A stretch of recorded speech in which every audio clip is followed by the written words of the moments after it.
Bienvenidos a Milenio Mercados en Perspectiva, aquí como todas las semanas con el licenciado Jorge Gordillo, director de estudios económicos de Cibanco, y su servidor Manuel Somoza, para platicar con ustedes de temas muy interesantes, básicamente económicos y financieros. Y a mí me gustaría, en esta primera exposición que haremos, decir que el inicio del año ha sido verdaderamente bueno para los mercados financieros a nivel mundial. Por ejemplo, las bolsas, en lo que va del año, han tenido un desarrollo francamente interesante. En Japón no ha pasado nada sobresaliente, pero la bolsa china ya trae un incremento del 3.43 en lo que va del año. El índice Eurostock 600, que marca la actividad bursátil en Europa, trae un incremento del 6,60. El Dow Jones trae un incremento del 3.21, el Standard & Poor's de 3,60, el índice de Nasdaq 5.13. La Bolsa Mexicana de Valores ha crecido en lo que va del año, en estos primeros 2 semanas, el 10.38%. Pero además de esto, también se ha sentido una enorme actividad en la parte de tipos de cambio. El euro se ha revaluado con respecto al dólar 1.12%, ya está en 1.08, y hace relativamente poco, 6 meses o menos, estaba 1-1 con respecto al dólar. Y el peso mexicano, nada más en lo que va del año, ha adelantado el 3.5%. O sea que fue un inicio del año extraordinariamente bueno. ¿Por qué se da esto? Bueno, yo creo que hay una serie de razones importantes que ya se venían dando desde finales de diciembre. Se empieza a notar que las decisiones de política monetaria pueden empezar a dar resultados. Lo vemos por algún debilitamiento de los índices de actividad económica generales, ¿no? Y esto, bueno, pues es una buena noticia para los propios mercados, porque de alguna manera diría que lo que está haciendo la Fed está teniendo resultados.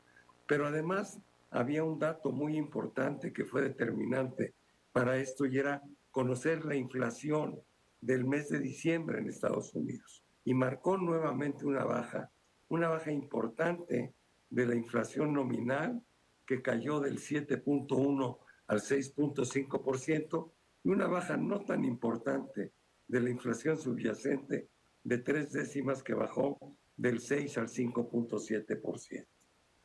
Yo tengo la impresión, pero por eso le quiero pasar la palabra al licenciado Gordillo, de que el optimismo de los mercados está un poco exagerado, porque atrás de estos movimientos lo que estoy sintiendo es que los inversionistas piensan que en función de estos datos la Reserva Federal va a modificar ya su política monetaria, es decir, va a ser menos agresiva, quizá ya no suba las tasas de interés, etcétera, etcétera. Yo creo que la Fed no va a cambiar su discurso, y por eso yo creo que por lo menos ahora la Reserva Federal no va a detener su proceso de alza en las tasas de interés. Y lo más seguro es que veamos alzas de algún tipo el 1 de febrero, que es cuando se lleva a cabo la primera reunión de la Reserva Federal. Los mercados piensan que la tasa puede subir 0.25, aunque 0.50 tampoco está fuera del esquema. Pero yo quisiera que el licenciado Gordillo nos diera su opinión sobre este inicio del año, y sobre todo sobre si los mercados están siendo demasiado optimistas o simplemente están siendo realistas. Adelante, Jorge. Muchas gracias. Saludos a todos.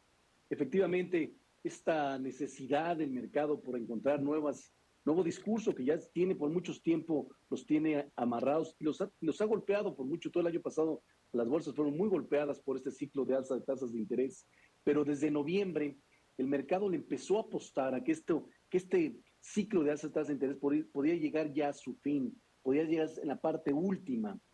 Lo que está pasando es que efectivamente ya vimos un techo en la inflación, efectivamente está bajando, las cosas se están mejorando, pero el mercado quiere adelantarse y darle una vuelta a la página a este fenómeno de preocupación de recesión, preocupación de altas tasas de interés, de inflación y decir que vienen otras épocas. Y eso todavía no pasa, todavía están la inflación anormalmente alta, todavía hay peligro o preocupación de recesión y efectivamente el mercado en su apuesta tiende a exagerar y puede provocar algunas decepciones para muchos. Entonces hay que tener mucho cuidado porque ya estos niveles que vemos el tipo de cambio abajo de los 19 pesos por dólar, estos niveles que vemos de aumento en las bolsas de valores al principio de año, ya se nos hacen, están en el lado especulativo, ya están demasiado optimistas. Entonces cualquier información que no le guste al mercado es muy probable que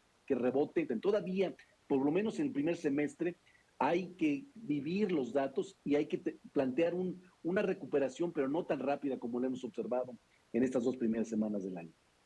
Yo estoy de acuerdo contigo. Yo creo que hay que irse con pies de plomo. Ya lo vivimos en el mes de diciembre y simplemente la Fed hizo caso omiso de esos datos y dijo que mientras el mercado laboral siguiera fuerte y la tasa de desempleo estuviera tan abajo, pues no iba a modificar su política. Pero yo creo que tienen un plan de acción, lo van a llevar a cabo.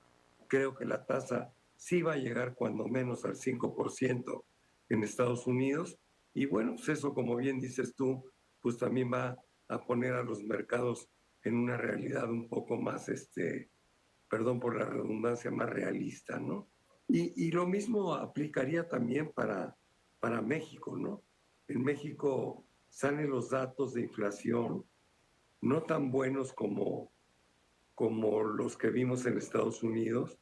Estamos en niveles muy altos, tanto en la nominal como en la subyacente, y eso quiere decir que vamos a tener una enorme dificultad en echarla para abajo, ¿no? Yo no veo que Banco de México se vaya a ir por la libre y que ya no vaya a subir la tasa de interés con esta tasa de inflación que se reportó a diciembre. Pues creo que el Banco Central está obligado a seguir el ritmo que le marquen los mercados internacionales. En este caso, bueno, pues la Fed, que es el más influyente. ¿Cómo ves el caso de México, mi querido Jorge? No tal cual como lo dices, porque parecería como que el mercado ya empieza a leer comentarios del Banco Central o del Banxico sobre que ya va a disminuir su aumento de tasa de interés, que ya está llegando a los niveles más altos. Y esa lectura no es tan realista, porque como dices, la inflación está bajando también, pero hay muy buena cantidad de retos hacia adelante, porque tanto en Estados Unidos como en México estamos viendo una bajada por la parte de los precios que tuvieron que ver por problemas de post-COVID, problemas de cadenas de suministro, energéticos altos, agrícolas, pero todos los servicios y los productos que ya están en la inflación internos, esos les va a costar trabajo generar mejoras año con año. En algún momento la inflación ya no va a bajar tan rápido como quisiera y eso es lo que le preocupa a los bancos centrales, por eso tienen que ser contundentes en su discurso para que no generen demasiado optimismo y los empresarios vuelvan a aflojar en la búsqueda de tener más ganancias aumentando precios. Para terminar, Jorge, me encantaría platicar un poco del tipo de cambio. El público en general está sorprendido de la fortaleza del peso, y es cierto. Digo, en lo que va del año, el peso se ha revaluado 3.5% con respecto al dólar. Empezamos en 19.47 y estamos abajo en 18.80 más o menos, ¿no? Entonces, lo importante es primero decir que esto obedece más a una debilidad del dólar que una fortaleza del peso. Número uno. Número dos, que el factor que más empujó al tipo de cambio, al peso en este caso, o al euro en su caso, pues fue el hecho de que la inflación en Estados Unidos sí tuvo una baja bastante pronunciada, tal y cual se esperaba. Sin embargo, esto es muy coyuntural y no se puede tomar como algo permanente, porque la fortaleza del peso, como yo la veo, estaría de acuerdo con ella siempre y cuando la Reserva Federal ya no fuera a subir las tasas. Pero yo creo que no va a suceder. La Reserva Federal va a seguir subiendo las tasas, por un lado.